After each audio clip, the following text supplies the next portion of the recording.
மனமாக யாவரும் ஜெபிப்போம்.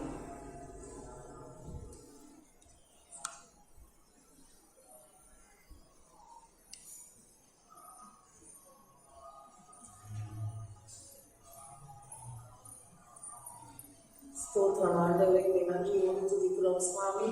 ஆண்டவரை இந்த காலை வேளையிலே உடைய சமூகத்தில் எங்களை ஒப்புக் கொடுக்கிறோம். இந்த நேரத்திலே கொடுத்த காணிக்கையை உடைய பாதத்திலே அர்ப்பணிக்கிறேன் சுவாமி. இந்த காணிக்கையானது உங்களுடைய ஊழியத்துக்கு பாதிக்கத்தக்கதாக நீர் தாமே மகா கிருபையை வைக்க வேணுமாய் ஜெபிக்கிறேன். கொடுத்த கரங்கள் ஒவ்வொருவரையும் இரட்டிப்பாக நீர் ஆசீர்வதிக்க வேணுமாய் ஜெபிக்கிறேன். ஆண்டவரை கஷ்டங்கள் மத்தியிலும் நஷ்டங்கள் மத்தியிலும் ஆண்டவரை இந்த நேரத்திலே கொடுத்த இந்த காணிக்கையை அவர்களுக்கு இரட்டிப்பான ஆசீர்வாதத்தோடு கடந்து வர நீர் கிருபை கொடுக்க வேணுமாய் ஜெபிக்கிறேன். ஆண்டவரை நீர் கூறியது போல கொடுங்கள் அப்பொழுது உங்களுக்கு கூட கொடுக்கப்படும் என்பது போல இந்த ஜனங்கள் உங்களுக்கு கொடுத்திருக்கிறார்கள் சுவாமி. நீர் தாமே அவர்களுக்கு இன்னும் அதிகமான ஆசீர்வாதத்தை கட்டளையிட வேணுமாய் ஜெபிக்கிறேன். எந்த ஒரு இடத்திலும் நீர் என்னை சோதித்து பாருங்கள் என்று சொல்லவில்லை. தசம்பாவம் காணிக்கையும் பட்டரசாலைக்கு கொண்டு வாருங்கள் என்று உங்களோட வார்த்தை சொல்லுகிறது கர்த்தாவே. நான் உங்களை ஆசீர்வதிக்க மாட்டேனோ என்று என்னை நீங்கள் சோதித்து பாருங்கள் என்று சொல்லப்படுகிறது கர்த்தாவே. அதே வண்ணமாக இந்த நேரத்திலும் தசம்பாவம் காணிக்கை கொடுத்த இந்த ஜனங்களை நீர் ஆசீர்வதிக்க வேணுமாய் ஜெபிக்கிறேன். இந்த துன்பமான காலங்களிலே கஷ்டமான காலங்களிலே கொடுக்கப்பட்ட அந்த காணிக்கை உம்முடைய சமூகத்திலே பிரீதியாகவும் ஆசீர்வாதமாகவும் இருக்கட்டும் கர்த்தாவே. கொடுத்த அவர்களுக்கு இரட்டிப்பான ஆசீர்வாதம் கடந்து வரட்டும் சுவாமி. அதே நேரம் இந்த நேரத்தில் இந்த தேவ செய்தியை உடைய பாதத்திலே ஒப்புக் கொடுக்கிறேன். ஆண்டவரை நீர் பேசும் நாங்கள் கேட்கிறோம் கர்த்தாவே. பரிசுத்த ஆவியானவரை நீர் இந்த இடைப்பட்டு கர்த்தாவே ஒவ்வொருவரோடு நீர் பேச வருமாய் ஜெபிக்கிறேன். ஒவ்வொருவருடைய மனம் சிந்தனைகளை நீர் பொறுப்படும் கர்த்தாவே. சத்ருவான இந்த மனம் சிந்தனைகளை அலைக்கழித்து விடாதபடி உடைய இரத்தத்தினால் ஒவ்வொருவரையும் முத்திரை போட வருமாய் ஜெபிக்கிறேன்.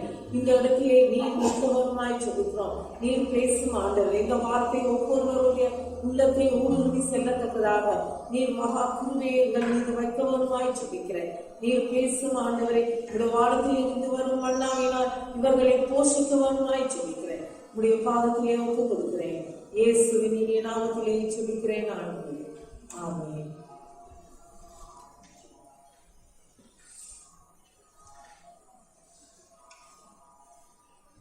இந்த நாட்களிலே உங்களுக்கு தெரியும் எவ்வளவு பிரச்சனைகள் நடந்து கொண்டிருக்கிறது. தேசத்திலே லட்சக்கணக்கான மக்களுக்கு அங்கே கொரோனா தொற்று வந்து கொண்டிருக்கிறது. இப்படியான ஒரு காலகட்டத்திலே தேவன் ஒரு வாக்குத்தத்தத்தை உங்களுக்கு கொடுக்கிறார். அதாவது உங்கள் துக்கம் சந்தோஷமாக மாறும். இந்த தலைப்பிலே இன்றைய நாளிலே உங்களுக்கு தேவ வார்த்தையை நான் கொடுக்க விரும்புகிறேன். உங்கள் துக்கம் சந்தோஷமாக மாறும். இதிலே 3 விதமான காரியங்களை உங்களுக்கு நான் எடுத்து சொல்ல போகிறேன். பாவத்தினால் வருகிற துக்கம், வியாதினால் வருகிற துக்கம், குறைவினால் வருகிற துக்கம். மனுஷீகமாக நாங்கள் இவ்வளவு சந்தோஷமாக இருந்தாலும் சில நேரம் நாங்கள் துக்கத்துக்குள்ளாக கடந்து போக வேண்டி வருகிறது. நாங்கள் சில வேலைகளிலே கடந்த காலத்திலே நாங்கள் துக்ககரமான சம்பவங்களுக்கு ஊடாக நாங்கள் வந்திருக்கோம். ஆனால் இன்றைய தினம் ஏதோ அதிலிருந்து தேவன் ஒரு சமாதானத்தை கொடுத்து வைத்திருப்பார். எங்களுடைய சிறு வயதிலே நாங்கள் கண்ணீர் வடித்திருக்கலாம், அல்லது ஒரு வயது வரும் பொழுது 20 வயதிலே கண்ணீர் வடித்திருக்கலாம், வேதனைப்பட்டிருக்கலாம், ஒரு 30 வயதிலே நாங்கள் வேதனைப்பட்டிருக்கலாம். அந்த காலங்களை எல்லாம் கடந்து அந்த பாதையிலே தேவன் எங்களை வழி நடத்தி இன்றைய தினம் எங்களை பலப்படுத்தி ஒரு இடத்திலே வைத்திருக்கிறார். நாங்கள் பின்பதாக திரும்பி பார்த்தால் எவ்வளவு கஷ்டங்களை அனுபவித்திருக்கிறோம், எவ்வளவு வேதனைகளை அனுபவித்திருக்கிறோம், குடும்பங்களிலே பிரச்சனைகளை அனுபவித்திருக்கிறோம், குடும்பங்களிலே கஷ்டங்களை கண்டிருக்கிறோம். ஆனாலும் அவைகளை கடந்து படிப்படியாக இன்றைய நாளிலே இந்த சபையிலே உங்களை உட்கார வைத்திருக்கிறார். எத்தனையோ பேர் இந்த இடத்துல இல்லை, ஆனாலும் தெரிந்து கொள்ளப்பட்ட ஜனமாக, அழைக்கப்பட்ட ஜனமாக நீங்கள் இந்த இடத்திலே வந்திருக்கிறீர்கள். அவ்வளவு ஆர்வத்தோடு நீங்கள் தேவனை தேடும் பொழுது தேவன் உங்களை கண்ணோக்கி பார்க்கிறார். உங்களை அவர் காண்கிற தேவனாக இருக்கிறார். உங்களுடைய வாழ்க்கையை காண்கிறார். நீங்கள் நடக்கிற நீங்கள் போகிற இடம், நீங்கள் என்ன செய்தாலும் அவர் உங்களை பார்த்து உங்களை ஆசீர்வதிக்கிற தேவனாக இருக்கிறார். அங்கே யோவான் 16:20 கடைசி பகுதியிலே தான் அந்த வார்த்தை வருகிறது. உங்கள் துக்கம் சந்தோஷமாக மாறும் என்று தேவன் சொல்லுகிறார். அங்கே பலர் வெளியிலே மகிழ்ச்சியாக இருக்கலாம், சந்தோஷமாக இருக்கலாம், ஆனால் உள்ளத்தின் ஆழத்திலே ஏதோ ஒரு துக்கம் அவர்களை ஆட்கொண்டிருக்கும். நாங்கள் வெளியில பார்த்தா அவருக்கு என்ன, அவர் நன்றாக இருக்கிறார், அவருக்கு ஒரு பிரச்சனையும் இல்லை என்று நாங்கள் கூறலாம் பார்க்கிறவர். ஆனால் அவருக்கு தான் தன்னுடைய தனிப்பட்ட வாழ்க்கையிலே, உள்ளத்தின் ஆழத்திலே, தன்னுடைய குடும்பத்திலே தன்னுடைய பிரச்சனை என்ன என்பது அவருக்கு தெரியும். ஆனால் அவரை பார்க்கும் பொழுது அவர்களை சில வேளை வெளிச்சமாக சந்தோஷமாக அவர்கள் காணப்படுவார்கள். ஆனால் தேவன் என்ன சொல்லுகிறார்? உங்கள் துக்கம் சந்தோஷமாக மாறும் என்று தேவன் வாக்கு கொடுக்கிறார். அங்கே 14:21 பாருங்க, ஸ்திரியானவர் பிரசவ காலம் வந்து இருக்கும் போது அவள் துக்கம் அடைகிறாள். பிள்ளை பெற்ற உடனே ஒரு மனுஷன் உலகத்தில் பிறந்தான் என்கிற சந்தோஷத்தினால் அப்புறம் உபத்திரவத்தை நினையாம். இது இயற்கையான ஒரு சம்பவம், இயற்கையான சம்பவமாக இருக்கிறது. ஒரு பிள்ளை பெறும் பொழுது எவ்வளவு கஷ்டம், ஆனால் அது பிறகு மறந்து போகிறது. ஆனால் அந்த உபத்திரவத்தை நினைத்து கொண்டே இருந்தால் இந்த ஜனப்பெருக்கம் கூட இருக்காது. ஆனால் பாருங்கள், அதை அவர்கள் மறந்து மிகவும் சந்தோஷமாக ஒரு குழந்தை கிடைத்தது, இவ்வளவு ஒரு பெரிய சந்தோஷம், எனக்கு ஒரு பிள்ளை இருக்கிறது, எனக்கு ஒரு சகோதரன் சகோதரி, இப்படியாக ஒரு குடும்ப வாழ்க்கை இருக்கிறது. இதை தேவன் இயற்கையாகவே ஒவ்வொரு குடும்பத்திலும் அதை அனுமதித்து இருக்கிறார். ஆனால் என்னமான காரியங்கள் நம்மை துக்கப்படுத்துகிற காரியங்கள் என்று பார்க்கும் பொழுது, இந்த துக்கத்தை சந்தோஷமாக மாற்ற தேவன் சில காரியங்களை வைத்திருக்கிறார். அவைகளை குறித்து நாங்கள் பார்ப்போம். சிலருடைய துக்கம் எதனால் இந்த துக்கம் வருகிறது, ஏன் இந்த துக்கம் வருகிறது, ஒவ்வொரு காரியங்களை பார்க்கும் பொழுது முதலாவது நாங்கள் பார்ப்போம். நான் சொன்னது போல பாவத்தினால் துக்கம். கர்த்தர் இந்த பூமியை உருவாக்கும் பொழுது பூமியிலே மனுஷனை படைத்து ஆணும் பெண்ணுமாக படைத்து அவர்களை ஆசீர்வதிக்கிறார். அதை நாங்கள் ஆதியாகமம் 1:27 பார்க்கிறோம். தேவன் தம்முடைய சாயலாக மனுஷனை சிருஷ்டித்தார், அவனை தேவ சாயலாக சிருஷ்டித்தார், ஆணும் பெண்ணுமாக சிருஷ்டித்தார். தொடர்ந்து பார்க்கும் பொழுது அந்த 28ஆம் வசனம் கடைசி பகுதி, பூமியின் மேல் நடமாடுகிற சகல ஜீவ ஜந்துக்களை ஆண்டு கொள்ளுங்கள் என்று சொல்லி தேவன் அவர்களை ஆசீர்வதித்தார் என்று பார்க்கிறோம். தேவன் ஆசீர்வதிக்கிறார். ஆணும் பெண்ணுமாக உருவாக்கி இந்த பூமியில் உள்ள சகல காரியங்களை ஆண்டு கொள்ளுங்கள் என்று தேவன் அவர்களை ஆசீர்வதிக்கிறார். அப்போ நாங்கள் இந்த இடத்துல எங்கத்தை பார்க்கிறோம்? ஆசீர்வதிக்கிற தேவன் மனுஷர்களை ஆசீர்வதிக்கிறோம். ஆனால் மனுஷன் செய்த பாவத்தினாலே தேவனுடைய கட்டளைக்கு கீழ்ப்படியாமல் அவர்கள் பாவம் செய்ததன் நிமித்தம் இந்த சாபமான வாழ்க்கை, இந்த பிரச்சனை, கஷ்டங்கள், நெற்றி வியர்வை சிந்தி இலைக்கு சாப்பிட வேண்டிய ஒரு நிலைமை, இப்படியான காலத்திலே நாங்கள் வந்தோம். தேவனுடைய வார்த்தையிலே சொல்லுகிறதை நாங்கள் கேட்டு அதன் பிரகாரம் நாங்கள் கீழ்ப்படியாவிட்டால் அது ஒரு பெரிய பாவம். தேவ வார்த்தை சொல்றது, ஜெபிக்கும்படியாக சொல்கிறது, ஒருவரோடு ஒருவர் அன்பாக இருங்கள் என்று சொல்கிறது, சண்டை பிடிக்காதீர்கள், வைராக்கியங்கள் வைக்காதீர்கள், உள்ளத்தின் ஆழத்திலே நாங்கள் சமாதானமாக இருக்கிறோம். இப்படி அநேக காரியங்கள், அநேக பாவங்களை தேவன் வெளிப்படுத்தி சொல்லியிருக்கிறார். இவைகளில் இருந்து நாங்கள் வெளியரங்கமாக வெளியிலே வர வேண்டும். பொய் கூட ஒரு பாவமாக இந்த வெளிப்படுத்தல் 21ஆம் அதிகாரத்திலே சொல்லப்படுகிறது. சிலருக்கு பொய் சொல்வது ஒரு பழக்கமாக இருக்கும். சிலருடைய உலக மக்கள் வாழ்க்கையில அந்த பொய்யிலே தான் வாழ்ந்து கொண்டிருப்பார்கள். ஆனால் அந்த பொய் எங்கே கொண்டு போய் விட போகிறது? ஒரு பெரிய ஒரு பாவத்திலே விட்டு அவர்கள் உள்ளத்திலே அந்த பாவம் மேற்கொண்டு அவர்களுடைய சரீரம் ஆவிக்குரிய பிரகாரமாக மறைத்து போகும். எனவே இந்த பாவத்தில் இருந்து விடுதலை பெறும் பொழுது ஒரு சந்தோஷத்தை நாங்கள் பெறலாம். தாவீது ராஜா தன்னுடைய அனுபவத்தை அவர் எப்படி சங்கீதத்திலே சொல்லுகிறார் என்று சொன்னார். சங்கீதம் 38ஆம் அதிகாரம் 4ஆம் வசனம் 6ஆம் வசனத்திலே, என் அக்கிரமங்கள் என் தலைக்கு மேலாக பெருகிற்று, அவைகள் பார சுமையை போல என்னால் தாங்கக்கூடாத பாரமாயிற்று. பதில்களா, பாவம் செய்யும் பொழுது அது உள்ளத்திலே ஒரு பாரமாக இருக்கும். ஒரு பிள்ளையை செய்துவிட்டு நாங்கள் அதை நினைத்து கொண்டே இருக்கிறோம், அது ஒரு பாரமாக இருக்கும். நான் இப்படி என்னுடைய வாழ்க்கை வயது செய்துவிட்டேன், இப்படியான ஒரு பிள்ளையான காரியம் செய்து விட்டேன், அப்படி என்று நாங்கள் எங்களுடைய உள்ளத்திலே சிந்திக்க வேண்டிய கட்டம் வரும். ஆனாலும் அங்கு தாவீது சொல்கிறார், நான் வேதனைப்பட்டு ஒடுங்கினேன், நான் முழுவதும் துக்கப்பட்டு திரிந்தேன் என்று நாங்கள் பார்க்கிறோம். அங்கே 17ஆம் வசனத்திலே, நான் தடுமாறி உள்ள ஏதுவாக இருக்கிறேன், என் துக்கம் எப்பொழுதும் என்பதாக இருக்கிறது.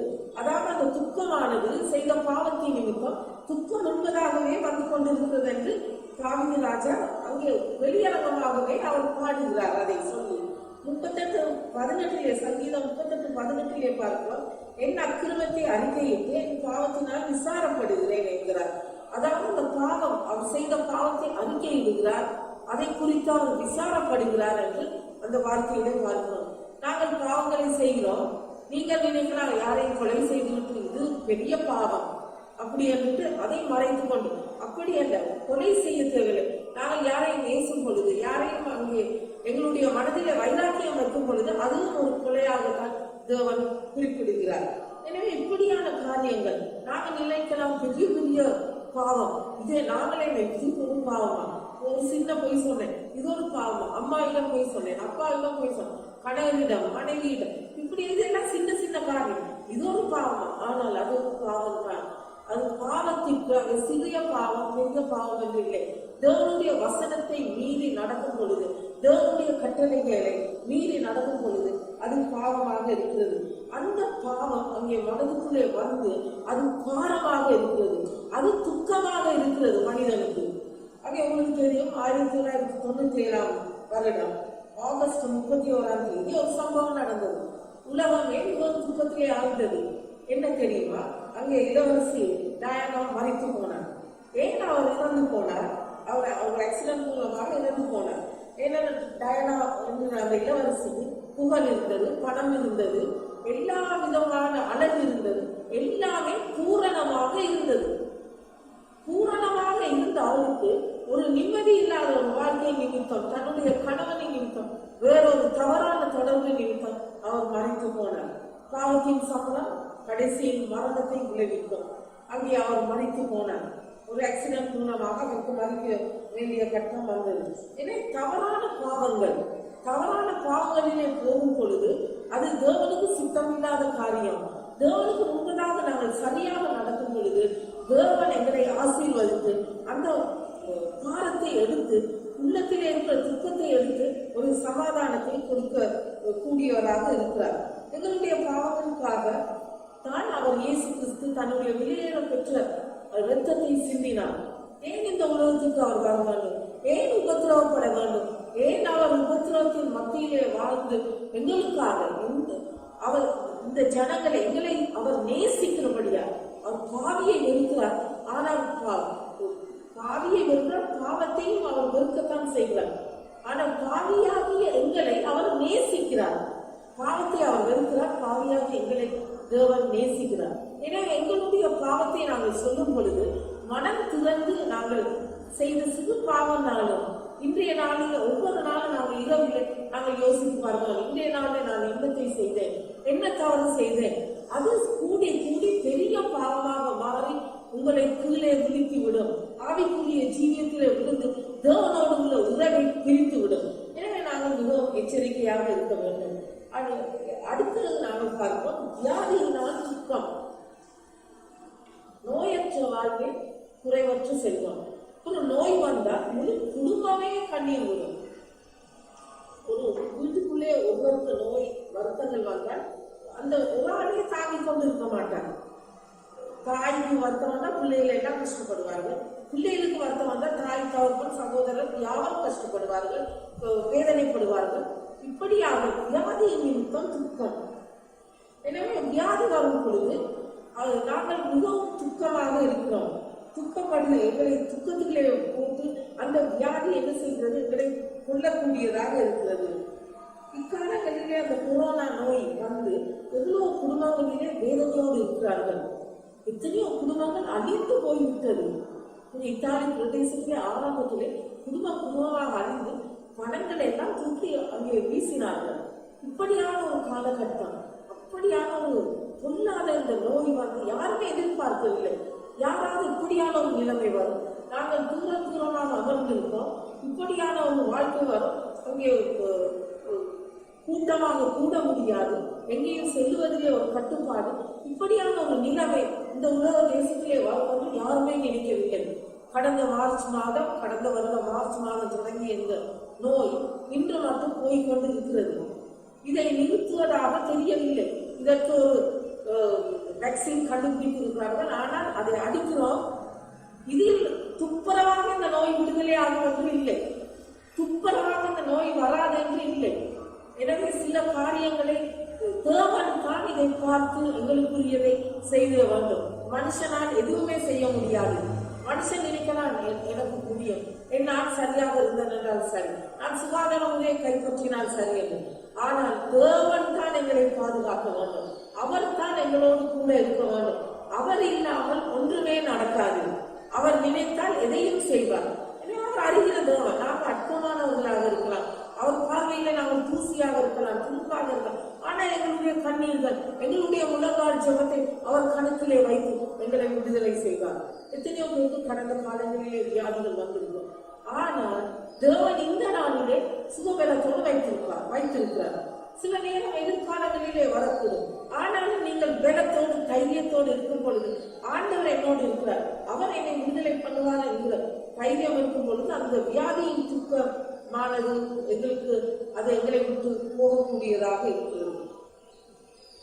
நாட்டிலே இந்த கொரோனாவின் நிமித்தமாக அநேக வீடுகளிலே பிரச்சனைகள் இருக்கிறது. இந்த வியாதி இப்பொழுது மெயினாக எந்த ஒரு வியாதியை மக்கள் பேசுகிறார்கள் இல்லை, எல்லாருமே இதைத்தான் கூறுகிறார்கள். கொரோனா என்றுதான் சொல்லப்படுகிறது. எனவே இதிலிருந்து ஒரு விடுதலையை தேவன் தான் தருவாங்க, மனுஷனால் முடியாது. தேவனால் தான் எல்லாம் முடியும். அவர் என்னத்தை நினைக்கிறாரோ அதை அவர் செய்து முடிப்பார் பூரணமாக. அது யோபு 14:22 பார்க்கிறோம். அவன் மாம்சம் அவனில் இருக்கும் அளவும் அதற்கு நோவு இருக்கும், அவன் ஆத்துமா அவனுக்குள் இருக்கும் மட்டும் அதற்கு துக்கம் உண்டு. அவனுடைய ஆத்மா இருக்கும் மட்டும் துக்கம் இருக்கிறது. அதாவது தொடர்ந்து பார்க்கும் பொழுது யோபு கர்த்தருக்கு பயந்தவன், அவன் உத்தமன். ஆனால் சாத்தான் என்ன செய்யலாம், அனுமதி பெற்று தேவனிடத்தில் அவனுக்கு கொடிய பருக்களாலே முழு உடம்பு உச்ச தலையிலிருந்து உள்ளக்கால் மட்டும் பருக்களாலே வாதித்து கொடிய நோய் அவனை தாக்கியது. ஆனாலும் அந்த இடத்திலே அவன் பாதிக்கப்பட்டாலும் அந்த வியாதியின் வேதனையா துக்கம் அவனை சூழ்ந்து கொண்டது. அவன் துக்கமாக இருந்தான். இப்படி ஒரு வியாதி வந்தது, நான் எவ்வளவு வசதியாக இருந்தேன், இப்படி ஒன்றும் இல்லாமல் நான் அங்கே வெளியிலே வீதியிலே அமர்ந்திருக்கிறேன், அவனுக்கு எவ்வளவு பெரிய துக்கம். ஆனால் தேவன் அந்த துக்கத்தை மாற்றினார். வீதியில் இருந்து அவனுக்கு இரட்டிப்பான ஆசீர்வாதத்தை கொடுத்து சுகத்தை கொடுத்து தேவன் ஒரு ஜெயத்தை கொடுத்தார். எந்த நாளும் ஒரே வாழ்க்கை எங்களுடைய வாழ்க்கை இருக்காது. ஒரே மாதிரி நாங்கள் போய்கொண்டிருக்க மாட்டோம். எங்களுடைய ஜெபம், எங்களுடைய விண்ணப்பங்கள் தேவன் கேட்டு அதற்கு ஒரு நல்ல ஒரு முடிவை கொடுப்பார். எங்களுடைய துக்கத்தை அவர் சந்தோஷமாக மாற்றுகிற காலங்கள் வரும். எனவே நாங்கள் வியாதியிலே நாங்கள் துக்கப்பட்டு கொண்டு எங்களுடைய துக்கப்பட்டு நாங்கள் இருக்கும் பொழுது, நாங்கள் ஜெபிக்கும் பொழுது தேவன் அந்த ஜெபத்தை கேட்பார். தேவனுக்கு எப்படி ஒரு மாற்றம் கிடைத்ததோ அதே போல தேவன் ஒரு யோபுவின் வாழ்க்கையில ஒரு மாற்றத்தை, இரட்டிப்பான ஆசீர்வாதத்தை கொடுத்து அந்த நோயிலிருந்து விடுதலையை கொடுத்தார். அதே வண்ணமாக சில வேளைகளிலே குடும்பமாக நானும் என்னுடைய சிறு வயதிலே 14 வயதிலே நான் ஒரு ஆபத்தில் இருந்தேன். ஒரு பெரிய நோய் என்னை தாக்கி இருந்தது. என்னால் எழுதி நடக்க முடியாது. 2 காலமாக 2 மாதத்துக்கு சூடாக ஒரு நோயிலே நான் மிகவும் கஷ்டப்பட்டேன். டாக்டர்ஸிடம் போனால் மருத்துவர்கள் கையை விரித்து விட்டார்கள், இது ஒன்றும் செய்ய முடியாது அப்படி என்று எவ்வளவு மருந்து குடித்தும் ஒன்றும் சரி வரவில்லை. ஆனால் என்ன நடந்தது, ஒரு நாள் என்னுடைய சகோதரன் வந்து சொன்னார், இன்றைக்கு என்னுடைய அலுவலகத்திலே ஒரு மரணத்துக்கு போயிட்டு வருகிறேன், என்னுடைய நண்பனுடைய மனைவி மதித்து போனார், இதே மாதிரி என்னுடைய தங்கையை போல வருத்தம் வந்து அந்த பெண்மணி மறைத்து போனால் நான் மறந்துக்கு போய் வருகிறேன். இது என்னுடைய காதுகள் லேசாக விழுந்தது. அப்பொழுது எனக்கு மிகவும் வேதனையாக இருந்தது. என்னுடைய 14 வயதில் எனக்கு ஒன்றுமே விளங்கவில்லை. ஆனால் நான் ஆண்டவரிடத்திலே ஒரே ஒரு வார்த்தை தான், நான் பெரிய நீடிய ஜெபம் பண்ணவில்லை, ஆண்டவரே என்னை சுகப்படுத்தும், நான் என்னுடைய ஊழியத்தை செய்வேன், இந்த 2 வார்த்தை தான் சொன்னேன். உடனே அந்த 2.5 மாதத்துக்கு மேலாக இருந்த வியாதி படுக்கையில இருந்து கிடந்த என்னை டக்கென்று ஆண்டவர் எழுதி உட்கார வைத்தார். நான் எழுதி அமர்ந்தேன். என்னுடைய தாயார் ஓடிவத்தை எப்படி உட்கார்ந்து ஐயோ வந்து அவர்கள் பதறி கொண்டு வந்தார்கள். ஆனாலும் பாருங்கள், அந்த விசுவாசம், அந்த சிறிய வயதிலே உள்ள விசுவாசம், அந்த சிறிய வயதிலே இருக்கிற நம்பிக்கை, ஆண்டவரே நான் உங்களுடைய ஊழியத்தை செய்வேன், என்னை சுகப்படுத்தும், இதற்கு மேலாக எனக்கு ஜெபிக்க தெரியாது. ஆனாலும் இன்றைய நாள் மட்டும் அந்த நோய் வரவில்லை. இன்றைய நாள் மட்டும் தேவன் என்னை வழி நடத்தி வருகிறார். இந்த வியாதியிலிருந்து விடுதலை கொடுத்து ஒரு சந்தோஷமாக வைத்திருக்கிறார். இப்படியாகத்தான் ஒவ்வொருவருடைய வாழ்க்கையிலும் ஏதாவது ஒரு பிரச்சனை, ஏதாவது ஒரு வியாதிகள் இருந்திருக்கும். ஆனாலும் தேவன் இன்றைய நாளிலே உங்களை விடுதலை பண்ணி வைத்திருக்கிறார், சந்தோஷமாக வைத்திருக்கிறார். உங்கள் துக்கம் சந்தோஷமாக மாறும். இதைத்தான் இன்றைய நாளிலே நான் கூறுகிறேன். மற்றது இன்னும் ஒரு மூன்றாவது, குறைவினால் துக்கம். எங்களுடைய தனிப்பட்ட வாழ்விலே குறைவுகள் இருக்கிறது, எங்களுடைய தேவைகள் இருக்கிறது, வருமான குறைவுகள் இருக்கும், சில ஆசீர்வாதங்கள் இல்லாமல் இருக்கும், சில தடைகள் வந்து குறைவு இருக்கும் பொழுது மிகவும் துக்கமா, ஐயோ ஆண்டவரே நான் இப்படி குறைவாக இருக்கிறேனே, எனக்கு வருமானம் போதாதே, எனக்கு நல்ல ஒரு தொழில் இல்லையே, தொழில் கிடைக்கவில்லையே, எல்லாரும் தொழிலுக்கு போகிறார்கள், எல்லாரும் நன்றாக படிக்கிறார்கள், எனக்கு படிப்பு போதாது, தொழில் இல்லை, அல்லது ஏதாவது ஒன்று நாங்கள் நினைக்கலாம். ஆனால் ஆண்டவர் அந்த குறைவை உங்கள் நிறைவாக மாற்றுவார். எப்படி என்றால் பாருங்கள், 1 சாமுவேலிலே நாங்கள் பார்க்கிறோம். அங்கே எல்கானா என்கிற மனிதனுக்கு 2 மனைவிகள் இருந்தார்கள், பெனினாள், அன்னாள் என்று. ஆனால் பெனினாளுக்கு குழந்தை இருந்தது, அன்னாளுக்கு குழந்தை இல்லை. அன்னாள் குறைவுபட்டவளாக இருந்தார், பெனினாள் நிறைவாக இருந்தார். அப்பொழுது இந்த பெனினாளை அவன் அங்கே மிகவும் அதிர்ந்து விசனப்படுத்துகிறபடியா, பெனினாள் அண்ணாவை விசனப்படுத்துகிறபடியா இவர்களுக்கு மிகவும் வேதனை விட்டு, ஐயோ ஆண்டவரே நான் இப்படி இருக்கிறேனே என்று சொல்லி அவன் தேவாலயத்திலே போய் கதறி அழுது ஆண்டவரிடத்திலே மன்றாடும் பொழுது தேவன் அவளை ஒரு ஆண் குழந்தையை கொடுத்து ஆசீர்வதிக்கிறார். அந்த குறைவை நிறைவாக்கி அந்த துக்கத்திலே அவருக்கு ஒரு சந்தோஷத்தை தேவன் கொடுத்தார். அதே வண்ணமாகத்தான் எங்களுடைய வாழ்விலே என்ன குறைவுகள் இருந்தாலும் அந்த குறைவிலிருந்து தேவன் எங்களை நிறைவாக ஆசீர்வதிப்பார். எங்களுடைய குறைவு தேவனுக்கு தெரியும். நாங்கள் முழங்கால் படிட்டு சொல்லும் பொழுது தேவன் அதை காண்கிறார். எனவே நாங்கள் ஒன்றுக்கும் வேதனைப்படாமல் கவலைப்படாமல் ஆண்டவரிடத்திலே சொல்லுவோம், எனக்கு சரியான காரியம், இந்த குறைவிலே நான் இருக்கிறேன், இந்த குறைவை மட்டும் எனக்கு நிறைவாகி பாருங்கள் என்று சொல்லும் பொழுது ஆண்டவர் எங்களுடைய வாழ்க்கையை மாற்றி பெரிய காரியம் செய்வார். எனவே இந்த நேரத்திலே பாவத்தினால் வந்த துக்கம், வியாதினால் வந்த துக்கம், குறைவினால் வந்த துக்கம், எனவே இந்த துக்கங்களில் இருந்து தேவன் மாற்றி எங்களை சந்தோஷமாக, உங்கள் துக்கம் சந்தோஷமாக மாறும். எனவே இந்த நேரத்திலே நாங்கள் கடைசி பாடலாக 2 சரணங்கள் பற்றி பாடுவோம். எங்களுடைய பாமாலை புத்தகத்திலே 340வது பாடல் புத்தகத்திலே 340வது பாடல் 2 சரணங்கள்.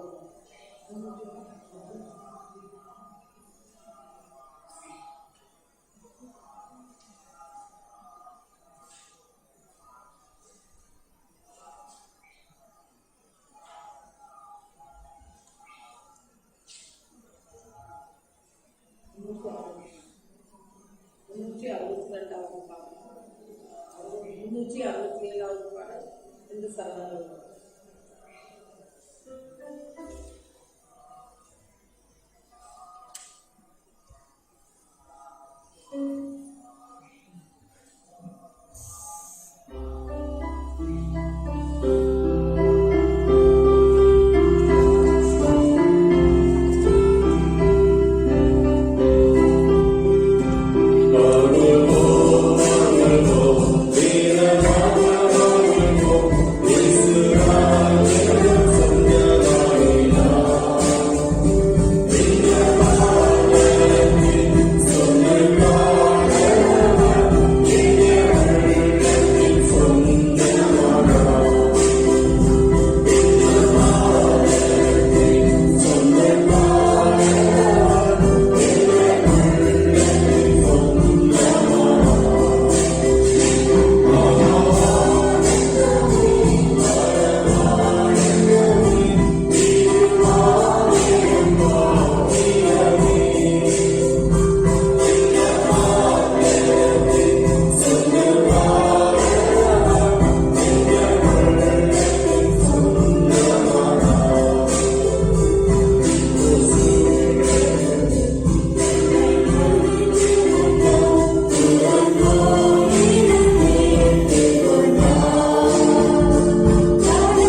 அன்பும் இரக்கம் நிறைந்த பரமத்தகப்பனே, இந்த காலை வேளையிலே உடைய சமூகத்திலே நாங்கள் நிற்கிறோம். 2-3 பேர் என் நாமத்தினால் எங்கே கூடியிருந்தாலும் அவர்கள் மத்தியிலே இருக்கிறேன். ஆண்டவர், எங்கள் மத்தியிலே மட்டுமாய் இருந்து நீர் எங்களை வழி நடத்திய தயவுக்காக ஸ்தோத்திரம். எல்லா காரியங்களும் உடைய திருசித்தத்தின் பிரகாரம் ஆவிக்குள்ளாக நடக்க தந்த மகா சிலாக்கியத்துக்கு உமக்கு நன்றி ஆண்டவர். இந்த நேரத்திலே இங்கு வந்திருக்க ஒவ்வொருவரோடு நீர் இடைப்பட வருமாய் ஜெபிக்கிறேன். ஒவ்வொருவரும் என்ன தேவைகளோடு வந்திருந்தாலும் அந்த தேவைகளை நீர் சந்திக்க வருமாய் ஜெபிக்கிறேன். ஆண்டவரை, பாவத்தினால் வந்த துக்கத்தில் இருந்தும், வியாதியினால் வந்த துக்கத்தில் இருந்தும், குறைவினால் இருந்து வந்த துக்கத்திலும் இருந்து இவர்களை விடுதலை பண்ணி உங்கள் துக்கம் சந்தோஷமாக மாறும் என்ற வாக்குத்தத்தத்தின் பிரகாரம் இவர்களை வழி நடத்த வருமாய் ஜெபிக்கிறேன். இவர்களை ஆசீர்வதிக்க வருமாய் ஜெபிக்கிறேன். இந்த நாளில் என்ன குறைவுகள், என்ன தேவைகள், என்ன பிரச்சனைகளோடு வந்திருந்தாலும் அவைகளிலிருந்து விடுதலை பெற்றவர்களாக இங்கிருந்து சந்தோஷம் சமாதானத்தோடு கடந்து போக வேண்டுமாய் உங்களுடைய பாதத்திலே அர்ப்பணிக்கிறேன் சுவாமி. ஒவ்வொருவரையும் பேர் பேராக, குடும்பம் குடும்பமாக உங்களுடைய சமூகத்திலே ஒப்புக் கொடுத்து இயேசுவின் இனிய நாமத்திலே ஜெபிக்கிறோம் ஆண்டவரே. ஆமென். தொடர்ந்து நாங்கள் ஜெப நிலையில் இருப்போம். தேவனுடைய ஆசீர்வாதத்தை பெற்றுக்கொள்வோம். கர்த்தராகிய இயேசு கிறிஸ்துவின் கிருபையும், தந்தையாகிய கடவுளின் அன்பும், தூய ஆவியானவரின் ஐக்கியமும் நல்லுறவும் உங்கள் யாவரோடும் என்றென்றும் இருப்பதாக. ஆமென். என் ஆத்துமாவே கர்த்தரை ஸ்தோத்திரி. என்